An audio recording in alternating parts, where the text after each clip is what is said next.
All right, kitty. I know you're scared and sore.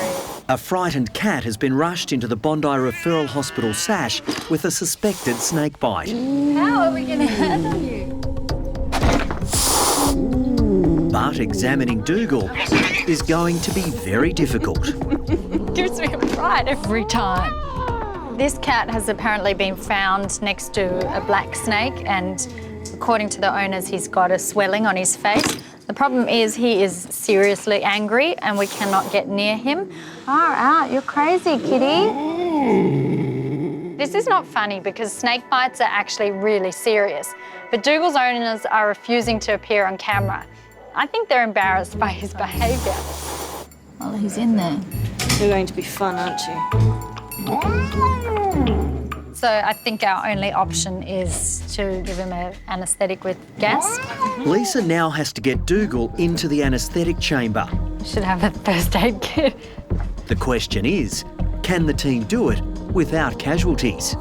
Dougal is nuts. He could really hurt someone. He is a shredding machine.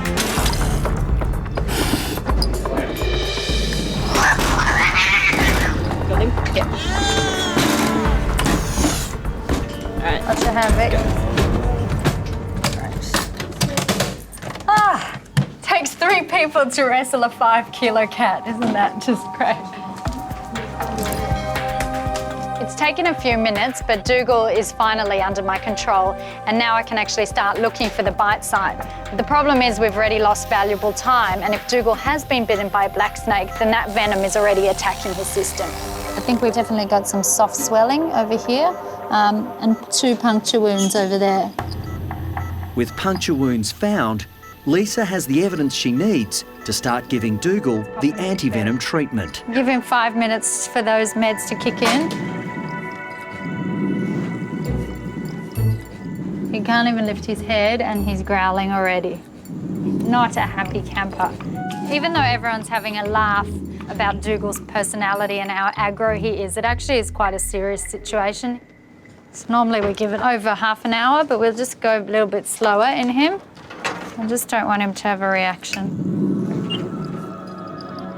The problem with black snake bites is that the animals can actually get worse before they get better. Sometimes they can have delayed signs, so it's really important that we keep a close eye on Dougal and only send him home when we're 100% sure he's recovered. This is a different cat because before he was lunging at the cage and now he wants some kisses. Look at you! Sasha's most feared patient has survived a snake bite Oh my goodness! What a different cat. and appears to have had a personality transformation. He was like a wild zoo animal that we couldn't get near without sedation. Now he practically came out of the cage to cuddle us, and he is just a completely different cat. Hello, buddy. But there will be one more test of this prickly patient's personality. I still don't trust you though, buddy. I'm sorry. I don't trust you either. After your performance. We're going to be taking out his IV catheter, which is not pleasant for even the nicest of cats, so it's going to be a bit of a challenge with Dougal. We've got some sedation ready in case he decides to not play with us. Or he does decide to play with us. In his way, not our way.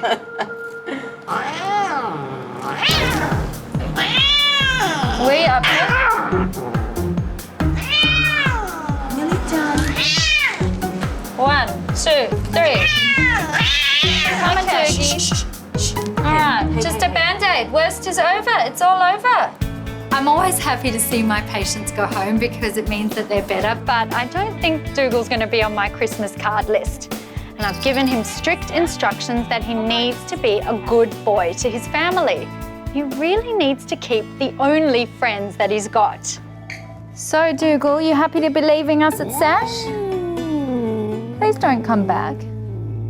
What you got there? This is Simba. Simba. Simba likes to chew on things. Oh dear, that's He never likes good. Daddy's woolly socks. Socks? Yeah, and he's had a few vomits. At the emergency hospital on the Gold Coast, Alex has found herself at the centre of a missing sock mystery. Oh dear, that's not a good start. The culprit is a grumpy Burmese called Simba, brought in by worried owners Shane and Kylie. This morning I was out at the supermarket getting groceries and Shane's given me a call and he said, our little fella's not good, something's not right. And he's notorious for playing with a pair of Shane's woolen socks. So Shane's gone out this morning and noticed that some of the sock is actually missing. We don't know whether he's eaten something, whether he's... Just not himself. Yeah. You know, this morning he was, gets up, he bounds around and we tried to pick him up and he's meowing a bit. So we're like, yeah, something's definitely wrong. I just get some vital signs to start with. But now Alex has to try to find out if Simba is guilty or just grumpy. When cats behave like this, it can be an indication of pain, but it's also possible that Simba just doesn't want to be at the vet's today. I can actually hear him growling. So I feel like this is not going to go very well, Simba. Hey?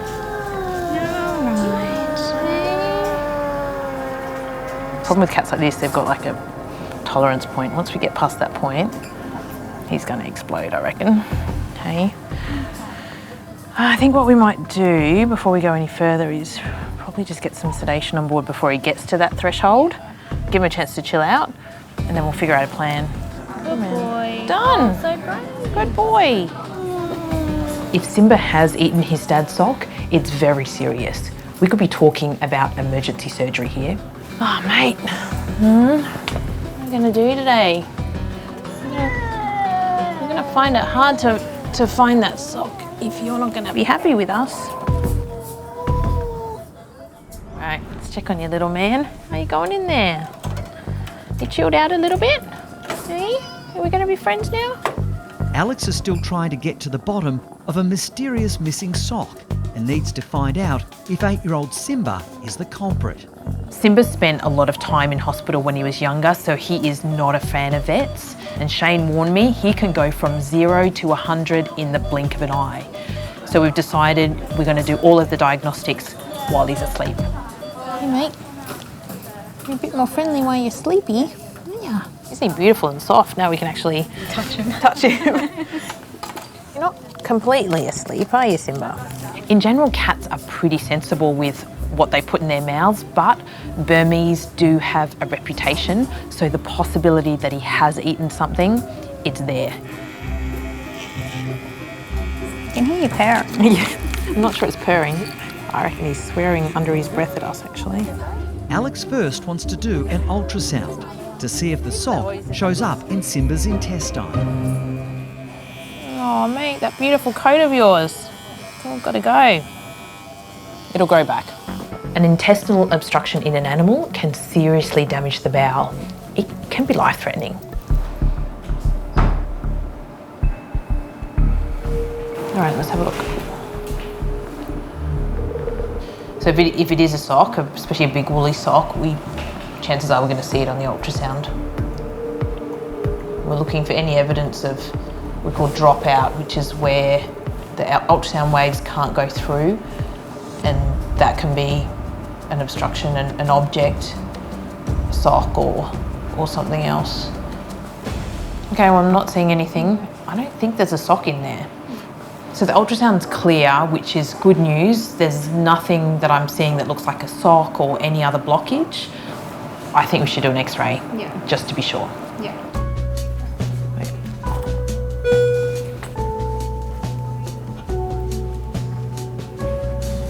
All good? Moment of truth, Simba. Not seeing anything that worries me too much. All right, we know there's nothing on the X-ray, so what we don't know is exactly what's wrong. I think we should check him over for a tick. Yeah. Do you reckon you could go all over him? Sure. Yeah, run your hands over him, just go from end to end, just make sure there's no ticks there anywhere. We're always worried about ticks in this part of the world, and Shane and Kylie did mention that Simba had had some raggedy breathing. I can't find anything. No? No. Okay. All right, it was worth a look for sure. Yeah. But I reckon let's get him back to bed and wake him up. Yeah, no worries. Come on, buddy. Simba doesn't have a blockage, but I still don't know what's wrong with him. Caitlin, just watch him when he wakes up, and I know that he's going to be too happy once he's awake. You awake? Hey, buddy. Burmese Simba is now awake following his ultrasound and x-ray. Well, it's good news that you didn't swallow the sock. That's a relief. Simba seems less than impressed that he was blamed for Shane's missing sock. Simba's brighter this morning. He's had a little bit to eat and I think he's ready to go home. I'm really looking forward to reuniting Simba with Shane and Kylie. Hey guys, got someone here who's very much looking forward to seeing you. He is their baby and they really missed him last night. He's lost a bit of hair on his tummy, but it'll grow back. That's where his ultrasound is. Oh, you're holding on, mate. Hello, look at him with his little shaved belly. Really lonely at home, wasn't it? Yeah, we felt really like the odd going home family with member was missing. And you feel like you hear a noise or something every now and again. You're like, oh, that's him. And you're like, no, it's not him. Yeah, you'll get a lot of love. A lot of love, won't you? He's obviously done well with you guys because honestly he's in a lot better mood. So well done, Alex. Yeah, no, he was a champion, so yeah. Take him home, give him lots of love. Yeah, thank you. Okay? The main thing is that we ruled all those things out. So the mystery of Shane's woolly sock continues, but at least we know it's not in Simba. I've had a call to go and see a miniature pig who's apparently having a problem with, of all things, her nose ring. Now, I haven't really got my head around this whole pet pig craze just yet, but apparently she's cute, she's tame, so she could be the one to convert me. We'll see. Lola! Come on, Lola!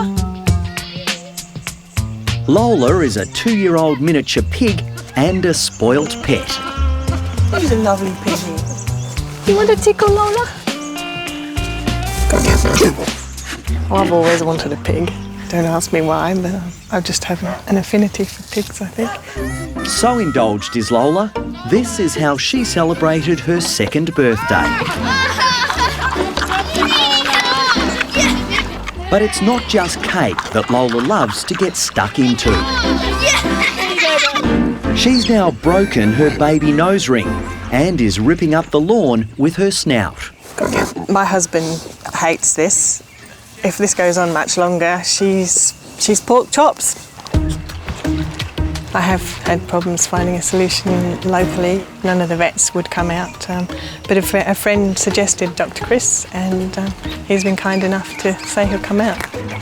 Hello. Hello, how are you? Good. Is that Lola? That's Lola. I was expecting a miniature pig. She is a mini pig. We got the pig right, but just the miniature part, not quite, but that's not a miniature hole. No, she's causing big trouble around here.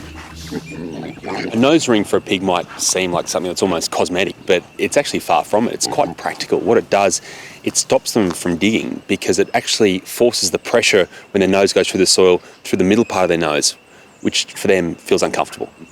I can do the job for you. It just depends on what she's like as a patient. I think she's a pretty cool pig. I think you've caught her on a good day.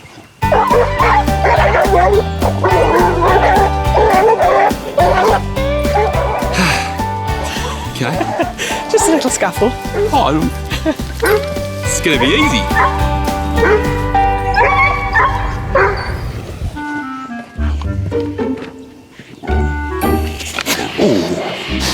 Lola! She got me too. Oh, she actually got me. She's quite a menace when you have the threat of the bite and the threat of the puncture of the steel rings at the front. You're almost the ultimate animal fighting weapon right now. The simple fact is we can't hold her to do this. We actually need to sedate her or even anaesthetise her. But just getting the drugs into her, that's going to be the biggest challenge. How are we going to get her to stand still long enough to get those needles in and not get bit in the process?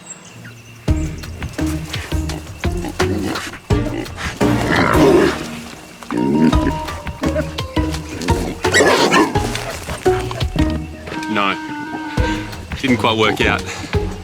Girl, that was a good girl.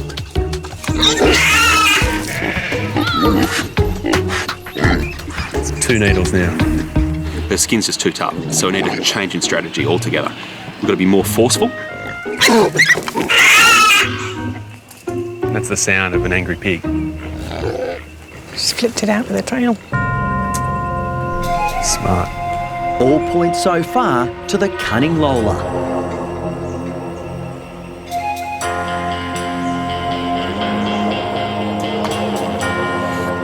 standoff, isn't it? So obviously the injections just aren't happening. She's running away. So what I'm going to do is put some tablets that contain the sedative in a piece of apple, and that way, since she loves her food so much, she'll take this, then she'll get sleepy. Then I have the advantage. It's a little bit of a peace offering. Okay, there you go. You all forgiven? Yeah? As long as we're okay. We okay? Lola. Slowly, Lola is succumbing to the sedative. She's looking to be just about where we want her now. She's ready. She's nice and asleep there. I just want to give her a few pats. There's half of it.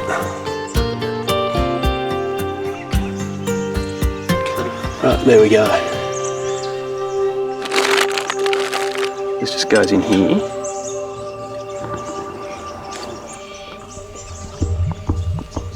Ready? 1, 2, 3.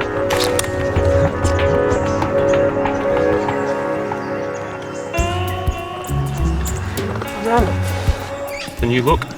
As you can see, it's as simple as that, really. Pretty straightforward. Just matter of an injection and away you go. Okay.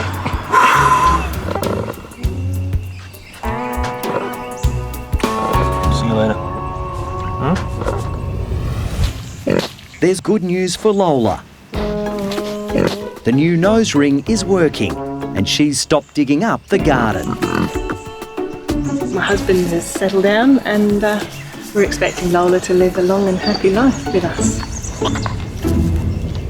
Good boy. How long's he had it on there for? It's been about an hour. Harry the parrot is making an after-hours visit to the Bondi clinic. Somehow he's managed to get a gold bell wedged onto his beak. So you've been trying to get it off?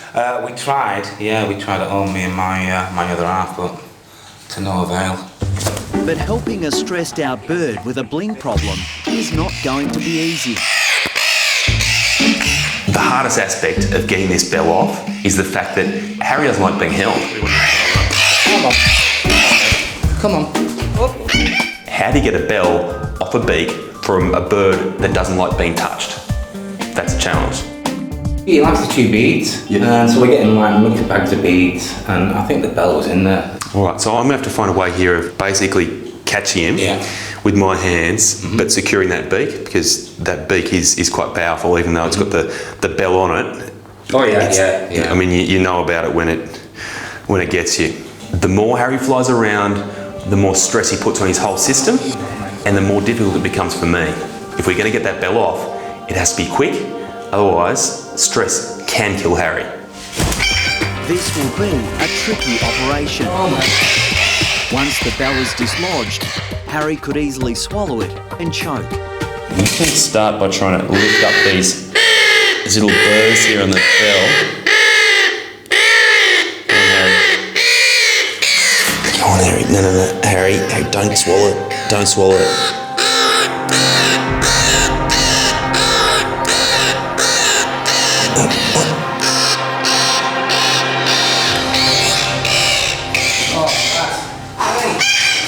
Oh, good boy. Thought he was going to swallow it there for a second. Come here. I consider myself a lover of all animals. Harry's not a lover of all vets. That was very clear. It's a good result, but the friendship, was there ever one? There you go, pal. There you go, mate. We'll get you home now. You're all done. I think if he could talk now, he'd probably be swearing. But Swearing at anyone in particular, do you think? definitely a gentleman dressed in blue, I think. Call Chris. Hello, he doesn't look that bad. So we go up to the cage and we see a cute little wombat. Hey. Spot not happy. I love wombats. I think they're so cute and cuddly. They look like they wouldn't hurt a fly, and then you meet Spot. Oh, that was lunch. So Rosary's mentioned that she has seen that there's a problem with his teeth. That's why we're here. We want to give them a good look. So the action plan today is we have to get the wombat out first. We have to get the wombat out. Now, that is the challenge. The problem with wombats is when they bite you, they actually bite and twist. So they do quite a lot of damage if they get, say, your finger or something stuck in their mouth. Oh my goodness. Oh, Lord. There's snarling, there's growling. He's lunging at us. He's just completely turned 360. Oh, no! He's going to jump. See, he seems so sweet when he's just... He is sweet when you're just not doing anything to him. We need to do things to him. So Spot was found on the side of the road with his mother, who had been hit by a car and had unfortunately passed away. And he's been angry ever since. We're going to have to maybe get him to one side of this bin and someone come from behind and sedate him in the thigh. So someone does the jabbing and someone does the distraction. Which end do you want? I think you're better at jabbing. Okay, you can get the bitey. I'll get the distraction bitey end. You've got to get that needle in like straight away because he's going to be thrashing and I have nothing to protect you with. The towel. The towel is not going to do anything. Grab me the broomstick. Yeah. I'm a little bit scared because I'm really depending on Alison to be very distracting with her broom and just get him to try and bite her instead. Let's go. Pray for me. God. Oh my God. Oh my God. I'm not feeling confident. I'm not feeling confident with this head. Okay, do you want me to give me the towel. Cover the head? That's not covering the head. I think I can. No. Go, go, go, go, go. I did it. I did it. I ran the needle, but I did it. Close it, close it, close it, close it. Yeah. I did the needle. But I think it went in. Did you give him the whole dose? Yeah, that's 0.2. So we're just going to make sure that he is sleepy enough for us to carry him because that sedation is going to wear off pretty quick. You want to give him a bit of a nudge? Yeah, you go ahead. The girls must move quickly before Spot wakes up. Oh my God, he's so heavy. He's somewhere in there. Quick. Oh, he's waking up. He's waking up. He's waking up. Oh my God, he's going to get out. Come on, come on. It's a bit of a bumpy ride. After finally managing to capture Spot the Wombat, Alison and Audrey are keen to get started on his dental surgery. Oh, watch that claw. Oh, you are not right. So we constantly have to monitor their heart rate, their respiratory rate, their depth of anaesthetic, because with these guys, they can turn pretty quickly. His heart rate's good. It's a good body condition. It's a good body condition, considering he's had a bit of trouble eating, so we're quite pleased with that. Yep, so we've definitely done some damage to those top incisors. It's quite sharp. I think that's what's cutting his lip at the top. Given how shattered those top teeth are, it's probably the reason why he's so angry, because it must be quite sore. So we'll file down his teeth just because there are some sharp edges there that are cutting into his lip. Yeah. Wombats have open-rooted teeth, and that means that their teeth continue to grow throughout their life. Once we get those sharp bits out the way and it grows through, they should be well enough to be able to eat and drink normally again.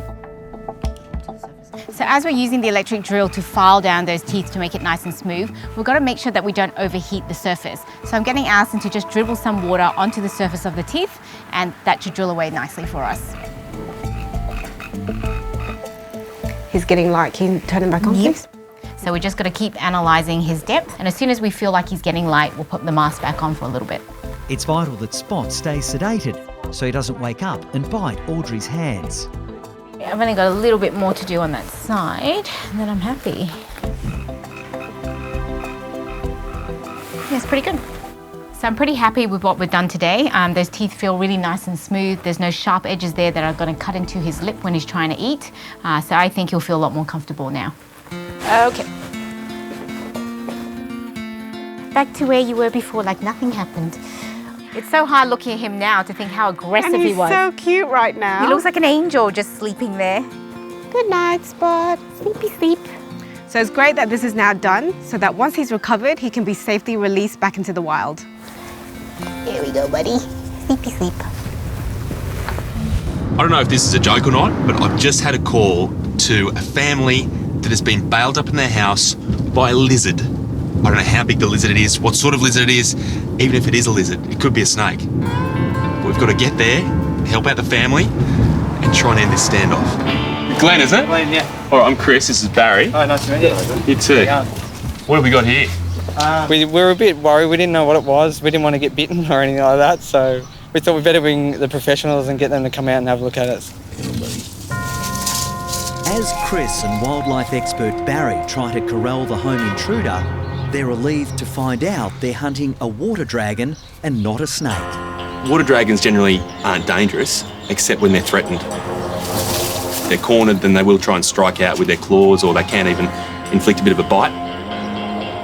In that case, I'll be turning the camera off straight away, obviously mopping up the blood and pretending that never happened. You hot, Barry? It's hot in here, isn't it? Okay. Okay, buddy. Just think of a nice, cool, calm little stream, pond, calm, relaxing music. Ignore the big hand that's about to come in. Here we go. Probably the only concern is the fact that he's pretty placid. He didn't put up much of a fight there, which, you know, in the short term is a good thing, but long term you want him to be actually pretty feisty, because that usually implies that he's healthy. But thank your landlords for the hospitality. We'll say goodbye. See ya. Bye. It's a built-up environment. We've got dogs, we've got people, we've got cars. That's not safe for him to be around. We'll take him back to the clinic and give him a good once-over and really make sure he's ready to be released. And if he is, then I've got the perfect spot in mind. See you later. See you later, no worries.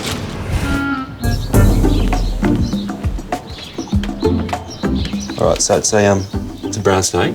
Oh, okay. Yeah. Stick your hand in, go for it. At the Bondi clinic, Chris is attempting to scare vet nurse Liesl. Ah! But she's just not biting. No, I'm glad, really. Cute animal, no lie. Yeah, of course. You're beautiful. It does have little teeth. Massive tongue. Look at that. I don't know if you're his type.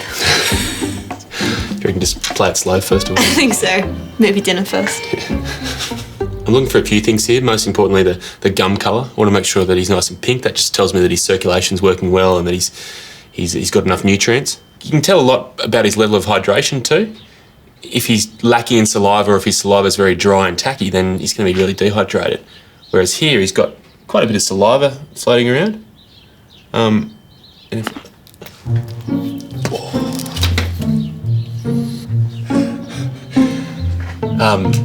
that really hurts. Really hurts. That's all right. It was the tongue thing, wasn't it? It was the kiss. His teeth are fine. They're working really well, actually. Really well. So that reassures me that everything's going to be okay. That really hurts. Probably sticking your finger inside a water dragon's mouth isn't the best idea. Maybe if you come across one at home, don't do that. I know you can hear the water, but that's not your kind of water. It's salty. The water dragon's been given a clean bill of health, and Chris is now very happy to release him. Don't mind it, huh? Can you hear the other guys? The snappy lizard's new address is prime leafy real estate close to the harbour. Our time together must come to an end. This will be perfect for him. It's really his all-you-can-eat buffet. And we know he can eat. He eats very well. Shake hands and apologise? No. Seems pretty content. I'm actually down here for work. I've been told to come down here because someone wants a consultation. They said it can only happen here, it can't happen in the clinic, because in the clinic I won't see the problem, whatever that is. Chris's appointment is with 6-year-old Chester.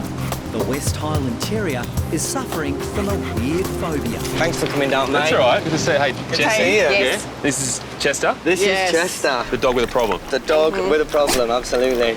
We've had him as a puppy and he's the most amazing little creature, but there's one major issue. And it's kind of ruining his and our lives in Bondi. Here he comes! This is it.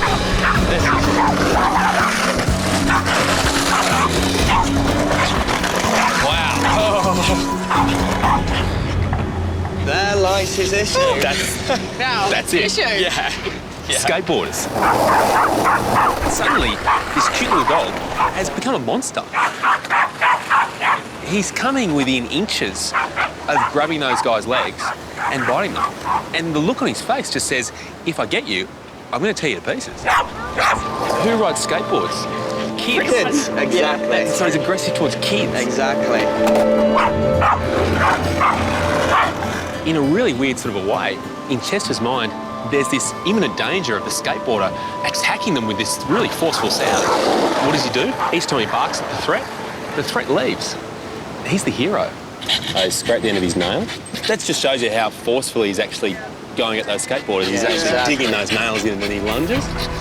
If Chester does somehow manage to get off that leash and bite the kid, then obviously the kid's going to be hurt. But Mark and Jessie could be sued. And for Chester, it could be as serious as him being put down for that sort of thing. It's a situation that needs a solution. I hope I've got it. This is where the skateboarders come rushing past and it's a big threat. Yeah. To counter that, I've got something that might surprise you. Back at Bondi, Chris is ready to unleash his secret weapon. He's hoping it will cure Chester's fanatical hatred of skateboards. Chester now has his own iPod. That's hilarious. So it sits just outside Chester's ears. He hears the sound of skateboards every few seconds. And no matter how much he whimpers, barks, gets upset, they just keep on coming back. So I'll press play, and once it's going, we'll just walk straight away. Yep. It's brilliant. If it works, it's absolutely brilliant. You can hear it, but he doesn't know where it is. Yeah. You can see he's panting, he's pacing, he's really anxious. This is exactly what I want. Whilst it's not the most pleasant thing for Chester initially, what it's doing is saying to him, no matter what you do, the sound's always going to be there. You just have to learn to live with it. And he will. Mark and Jessie think the tricks have ended with the dog pod. Oh no. So whenever you're walking Chester, I want you guys to walk this as well. Okay. I'm going to look slightly silly. What I've been working hard to achieve up until now is desensitising Chester to the sound of skateboards. Now, we're going to work on the sight of them. This is one hell of a way to get him over his phobia. It's already not such a big deal. He's not even looking at it. He's not even recognising it at the moment. With the vast majority of behavioural situations, there's no quick fix. The only way you get results is with a lot of hard work. From here on in, it's up to Mark and Jessie to see if they can really turn him around. I did feel slightly silly with it, but I'm going to do it, Chris. If it works, it works. That's all that matters, isn't it?